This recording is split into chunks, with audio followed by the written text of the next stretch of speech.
China's National People's Congress outlines economic targets and approves sweeping changes to Hong Kong's electoral system. And for more analysis on China's two sessions, Rana Mitter, Professor of the History and Politics of Modern China at Oxford University, joins us for more. Firstly, let's talk about Hong Kong. Do the electoral reforms spell the end of democracy for the city?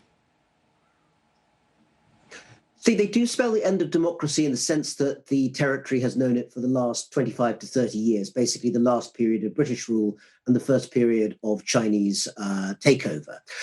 In that sense, the candidates who would have spoken out essentially in the favor of further democratization of the system, universal suffrage, and also a certain level of opposition to the government in Beijing, they will now almost certainly be excluded.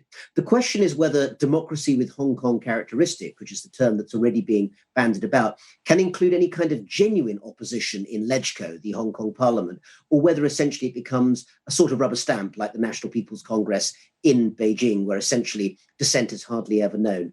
And so far, it does seem that it's going to head in the direction of basically casting out voices that offer any kind of meaningful criticism. And so, with Hong Kong now being brought under this strict control, Rana, is Taiwan perhaps next in the crosshairs? Taiwan, Dawn, is a much bigger question because it involves not just being able to change laws in the territory which China already controls, as was the case in Hong Kong since 1997, but the fact that essentially for more than 70 years, Taiwan has been essentially an autonomous territory, even though, of course, China does not recognize it as being so.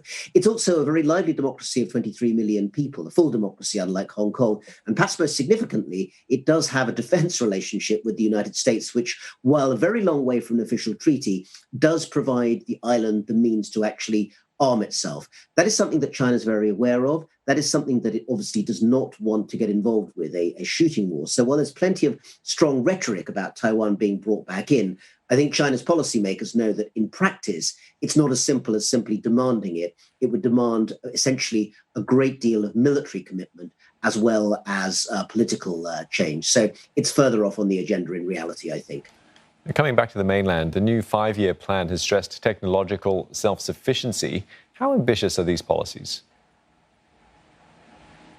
They're very ambitious policies indeed, essentially for a whole variety of reasons. One of the most important is stated under the term that's been used by the Chinese Communist Party in the last few months to explain its economic policy, the term dual circulation. In other words, combining global exports in services and in goods, along with a much stronger indigenous market for the production of really essential areas such as technology.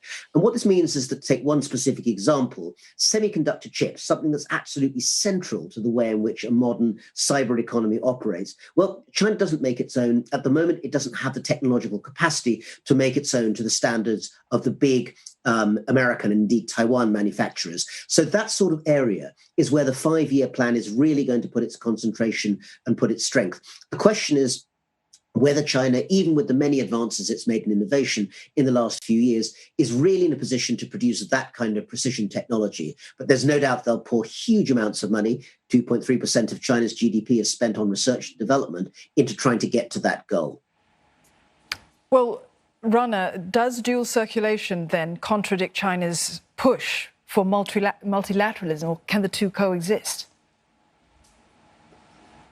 Let's be honest, Dawn, there are lots of contradictions within the idea of dual circulation because it seems to demand both a high level of indigenization, in other words, bringing back to China lots of supply chains that essentially had been sent elsewhere. Don't forget that the days when China was the cheapest place in the world to manufacture are long since gone. That's probably Ethiopia, Vietnam, Cambodia, depending what it is that you're manufacturing. China's looking to go high value, and doing a high value economic chain while essentially trying to bring it all back home is very difficult to do. So I think even a lot of top Chinese policymakers, and certainly some of the key people involved with its big tech companies, have pointed out that decoupling, as it's sometimes called, trying to bring back China's economy and separate it from that of the United States, is more an aspiration than a reality. The two countries, the US and China, and the Western system and the Chinese system will be embedded with each other for a long time to come. And therefore, the global aspect of dual circulation is going to be just as important, if not more so, than the idea of the domestic circuit for consumption and for production.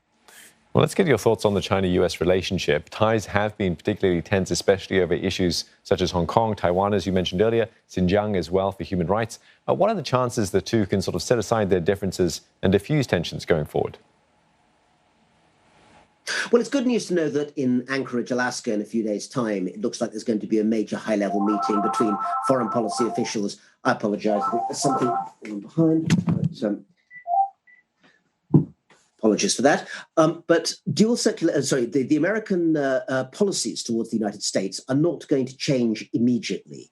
In other words, the policies on trade, on tariffs, lots of things that the Trump administration put forward essentially to try and constrain the economics of China are something that is going to be with us for quite a long time to come. So ironing out differences in certain areas and to do with everyday trade being smoother, that will probably happen. But in terms of values on issues like Xinjiang and Hong Kong, and in terms of overall economic policy about trying to make sure the US is not too dependent on Chinese supply chains, I don't expect those to change very much.